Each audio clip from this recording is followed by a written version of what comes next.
Bajaj Finserv ગેઇનિંગ counter છે અત્યારે Nifty માટે લગભગ 1.25% આસપાસની મજબૂતી સ્ટોક અને ડેઝ હાઈ 1766 પર ટ્રેડ થઈ રહ્યું છે. તો બજાજ ફિનસર્વ માટે કઈ રીતે સલાહ રહેશે યજ્ઞેશ? જે રીતે બજાજ ફિનસર્વમાં આપણે જોયું હતું કે એક સ્ટ્રોંગ મોમેન્ટમ જોયું. ગઈકાલના સેશનમાં એક આપણને વેચવાલી જોવા મળી હતી. લગભગ 4 થી 5 ટ્રેડિંગ સેશનની રેન્જ નીચે બ્રેક કરી હતી. પરંતુ જે પ્રીવિયસ બ્રેકઆઉટ લેવલ હતા લગભગ 1750 1740 પાસે એ લેવલ્સ પર ગઈકાલે આપણે ક્લોઝ આપ્યો હતો અને ત્યાંથી આજે આપણને એક ખરીદદારી જોવા મળી રહી છે. ક્યાંક ને ક્યાંક સપોર્ટ પાસે કાઉન્ટર ટ્રેડ કરી રહ્યું છે અને ઇમ્પોર્ટન્ટ સપોર્ટ કહી શકાય, કારણ કે પ્રીવિયસલી આ બ્રેકઆઉટ હતો એક ખાસા લંબા કોન્સોલિડેશન બાદ આ બ્રેકઆઉટ જોવા મળ્યો હતો. વ્યૂ બજાજ ફિનસર્વમાં પોઝિટિવ છે. એક બાઉન્સ બેક, એક ઉછાળો આવી શકે છે. ઉપરમાં 1800 લેવલ સુધી એક પોસિબલ છે ઉછાળો. નીચેમાં ઇમ્પોર્ટન્ટ જે સપોર્ટ છે 1730 1740 ના રહેશે. 1730 1740 એક સપોર્ટ ધ્યાનમાં અહીંથી રાખો, ખાસ કરીને કાઉન્ટર બજાજ ફિનસર્વ માટે. આ સિવાય એક મજબૂતી ટાટા સ્ટીલમાં પણ જોઈ રહ્યા છે અમિત આપણે. 1% મજબૂતી આ પણ અત્યારે 131ના ડેઝ હાઈ પર છે સ્ટોક. ટાટા સ્ટીલના ચાર્ટ પર એક વ્યૂ લઈએ. અત્યારે આપણે જોશું 128 સપોર્ટથી મને લાગે છે લોંગની પોઝિશન ક્રિએટ કરી શકાય. અપસાઇડમાં જે હિસાબથી આપણે જોઈએ તો 135 138 લેવલ સુધી અહીંયાથી એક મોમેન્ટમ આપણને 1-2 દિવસ અંદર જોવા મળી શકે છે. બટ એક સ્ટિક સ્ટોપ લોસ 128 સ્ટોપ લોસથી લોંગની પોઝિશન ક્રિએટ કરવી જોઈએ. ઓકે, તો એક વ્યૂ જોઈ રહ્યા છે, અહીંથી ખરીદારી કરી શકો છો ટાટા સ્ટીલ માટે. આ જ સેક્ટરમાંથી નિમેશ સેલ પર વ્યૂ લઈએ. અત્યારે હું જોઈ રહી છું વોલ્યુમ બેઝડ એક્શન છે, લગભગ 3.5% આસપાસની મજબૂતી ડેઝ હાઈ પર સેલમાં કામકાજ. નંબર્સમાં બધા જ ફ્રન્ટ પર દબાણ છે. આવક સિવાયના નંબર્સ ઘટતા જોઈ રહ્યા છે, પરંતુ વોલ્યુમ બેઝડ બાઇંગ સ્ટોક બતાવી રહ્યું છે સેલ. કઈ રીતે સલાહ રહેશે આપની નિમેશ? ચાની સેલ ઉપર ડિસ્કસ કરતા પહેલા ટાટા સ્ટીલની તમે ચર્ચા કરી હતી. એનું એક પોઈન્ટ તમને કહું કે ટાટા સ્ટીલની અંદર ફેચે રેટિંગ અપગ્રેડ કર્યું છે. એના ડેટ ઇન્સ્ટ્રુમેન્ટનું AA+ માંથી AAA રેટિંગ કર્યું છે. હું માનું છું કે સેન્ટિમેન્ટ વાઇઝ એ બહુ મોટું બુસ્ટ છે અને એઝ એ મેટલ કંપનીની અંદર જ્યારે રેટિંગ AAA રેટેડ કરવામાં આવે ત્યારે એની એક આવતા દિવસોની અંદર ઘણી મોટી પોઝિટિવ ઇમ્પેક્ટ જોવા મળશે. એટલે ટાટા સ્ટીલ ડેફિનેટલી ફંડામેન્ટલી પણ રડારમાં રાખવું જરૂરી છે. સેલની વાત કરીએ, સેલની અંદર મારું માનવું છે કે સેલની અંદર ₹100 એક સ્ટ્રોંગ સપોર્ટ એરિયા છે. જે કંઈ પણ ખરાબ રિઝલ્ટ આવ્યા હતા ઓલરેડી ફેક્ટરિંગ થઈ ગયા છે. આપણે ઉપરના લેવલથી ખાસું કરેક્શન સેલની અંદર જોઈ ચૂક્યા છે. મારું માનવું છે કે અહીંથી પરિણામો બાદ સ્ટોકની અંદર એક સારી રિકવરી જોવા મળી શકે છે. એક સ્ટ્રોંગ સાયકોલોજીકલ સપોર્ટ એરિયા પાસે છે. ટ્રેન્ડ રિવર્સલના સંકેત મળી રહ્યા છે. સેલની અંદર એક કોન્ટ્રા કોલ લઈને ખરીદી કરવાની સલાહ છે.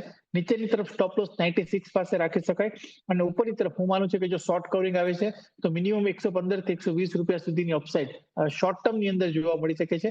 એટલે ચોક્કસપણે વ્યૂ સેલની અંદર બુલિશ છે. કોન્ટ્રા કોલ લઈ 96 ના સ્ટોપ લોસથી ખરીદી કરવાની સલાહ છે. ઓકે, 96નો સ્ટોપ લોસ છે ખરીદારી સેલના કાઉન્ટર પર. ને જે રીતે એક વ્યૂ ટાટા સ્ટીલ માટે પણ રેટિંગ લઈને નિમેશ આપ્યો, તો એ પણ એક ધ્યાનમાં રાખો. વધુ એક આજે મેટલમાં તો એક ખાસું એવું એક પુલબેક જોવા મળ્યું છે. તો યજ્ઞેશ, નાલ્કો માટે વ્યૂ લઈએ. નાલ્કોમાં પણ એક વોલ્યુમ બેઝડ બાઇંગ છે. સ્ટોક અત્યારે 2% આસપાસની મજબૂતી 188ના ડેઝ હાઈ બનાવ્યા છે. ચાર્ટ સેટઅપ સમજીએ આ કંપનીના. નાલ્કોની અંદર આપણે જોઈએ તો સ્ટોક પ્રીવિયસલી ઇમ્પોર્ટન્ટ જે સપોર્ટ હતો 190 એની નીચે લગભગ 2 થી 3 વાર ટ્રેડ કરી ચૂક્યો છે અને ગઈકાલના ટ્રેડિંગ સેશનમાં આપણે એની નીચે ક્લોઝિંગ પર જોયું 183.50 ની અરાઉન્ડ. ઇમ્પોર્ટન્ટલી જોઈએ તો એક મોમેન્ટમ ઇન્ડિકેટર પર પોઝિટિવ ડાયવર્જન્સ બની રહ્યો છે અને ક્યાંક ને ક્યાંક સ્ટોક એક ઓવરસોલ્ડ ટેરિટરીમાં જણાઈ રહ્યો છે. મારું માનવું છે કે સ્ટોકની અંદર અહીંયાથી એક બાઉન્સ ઉછાળો જોવા મળી શકે છે. કારણ કે એક ઇમ્પોર્ટન્ટ પ્રીવિયસલી ગેપ હતો, એના સપોર્ટ પાસે જ સ્ટોકે સપોર્ટ લીધો છે. એ એરિયામાં જ સપોર્ટ લીધો છે. 187 190 ની ઉપર મારા હિસાબે હજુ સ્ટ્રોંગ સ્ટોકમાં અપસાઇડ મોમેન્ટમ જોવા મળી શકે છે. ઉપરની અંદર લગભગ 200-202 સુધીના લેવલ્સ નાલ્કોની અંદર આવતા જોવા મળી શકે છે. કોઈની પાસે એક્ઝિસ્ટિંગ લોંગ છે તો 180 નો સ્ટોપ લોસ રાખવો જોઈએ. નવી ખરીદારી કરી શકાય છે આ લેવલ પર 202 ના લક્ષ્ય માટે 180 ના સ્ટોપ લોસ છે.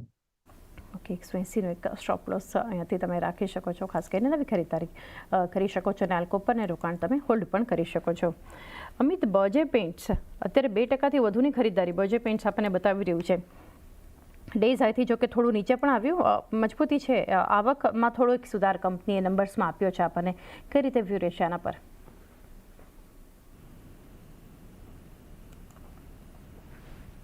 જી અમિત, અનમ્યુટ કરવું પડશે.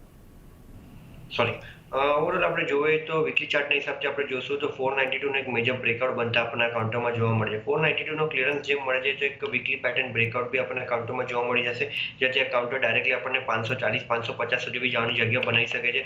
સો ડેફિનેટલી સેટઅપ અત્યારે કરન્ટલી આપણે જોવું હોય તો સારો લાગી રહ્યો છે. છેલ્લા 4-5 દિવસની અંદર વોલ્યુમ આપણે જોઈએ તો ડિસેન્ટ ટ્રેન્ડ પર એડિશન થતા જોવા મળે છે. ડાઉન સાઇડમાં જે મેજર સપોર્ટ હતા જે બનતા જોવા મળે છે 466 નો છે, જે આપણે જોશું 50 DMA નો બી સપોર્ટ બની રહ્યો છે. તો 466 ના સ્ટોપ લોસ હું કહીશ કે લોંગની પોઝિશન હોલ્ડ રાખી રાખો. જેમ 492 ના ઉપર ટ્રેડ કરવાનું ચાલુ કરે છે ત્યારબાદ હું કહીશ કે એનાથી લોંગની પોઝિશન એડ કરવી જોઈએ. ઓકે, હોલ્ડ રાખી શકો છો અહીંયાથી. અત્યારે ખાસ કરીને તમારું રોકાણ બજે પેઇન્ટ્સ માટે રેકવ્યુ, ફ્રેશ એન્ટ્રી માટે થોડી હજુ રાહ જુઓ. સ્વિગી લિમિટેડ, નિમેશ વ્યૂ સમજીએ. 2% મજબૂતી છે પરંતુ એક વોલ્યુમ બેઝડ બાઇંગ છે. અહીંયા પણ 343 ડે સાઈ પર કારોબાર થઈ રહ્યો છે. આજે શરૂઆત પ્રીવિયસ ક્લોઝ કરતાં થોડી મજબૂત આપણને બતાવી છે સ્વિગીએ, અને અહીંયા પણ ગઈકાલે એક વેચવાલી તો હતી પરંતુ હવે આજે એક પુલબેક છે. શું કરવું જોઈએ સ્વિગીમાં? મારું માનવું છે કે ચાંદની આપણે જયારે લાસ્ટ વીક ચર્ચા કરી હતી ત્યારે વ્યૂ નેગેટિવ આપ્યો હતો ને 350 ના લક્ષ્યાંક આપ્યા હતા એ આવી ગયા છે. મારું માનવું છે કે હજુ પણ આ સ્પેસની અંદર કોઈ મોટી તેજી નહીં થઈ જાય, કારણ કે જે પ્રમાણે કોમ્પિટિશન સ્પેસ આઉટ થઈ ગઈ છે અને જે પ્રમાણે આપણે ક્વિક કોમર્સ સ્પેસની અંદર આપણે જોઈએ કે ડીમાર્ટ તરફથી, રિલાયન્સ તરફથી પણ અત્યારે એગ્રેસિવ સ્ટાર્ટઅપ થઈ રહ્યું છે. તો આ સ્પેસની અંદર વધારે ડિસ્કાઉન્ટ આપવા પડશે ને ક્યાંક ને ક્યાંક એની હિટ માર્જિન ઉપર થતી જોવા મળશે. આવતા એક વર્ષ જે છે જે પ્રમાણે કંપનીએ પણ ગાઈડન્સ આપ્યું હતું ઝોમેટોએ અને સ્વિગીએ, ક્યાંક ને ક્યાંક મારું માનવું છે કે બહુ મોટી તેજી અહીંથી નહીં થઈ જાય. સ્ટોક ઓલરેડી ઓવરસોલ્ડ ટેરિટરીની અંદર છે. એક ટેકનિકલ બાઉન્સ જોવા મળી શકે છે, ઉપરની તરફ 370 સુધી એક બાઉન્સ આવી શકે છે, પરંતુ લોંગ ટર્મ પોઈન્ટ ઓફ વ્યૂથી આ સ્ટોકને એવોઇડ કરવા જોઈએ. ટ્રેડિંગ પોઈન્ટ ઓફ વ્યૂથી તમારે લેવો હોય તો લઈ શકો છો, પરંતુ હજુ વેઇટ એન્ડ વોચ કરો. કોઈ ટ્રેન્ડ રિવર્સલના સંકેત મળ્યા નથી. નીચેની તરફ મેજર સપોર્ટ એરિયા જે બની રહ્યો છે 320 આસપાસ બની રહ્યો છે, અને 320 આસપાસ જો કોઈ ટ્રેન્ડ રિવર્સલના સંકેત બને તો ખરીદી કરવાનો પ્લાન કરી શકાય.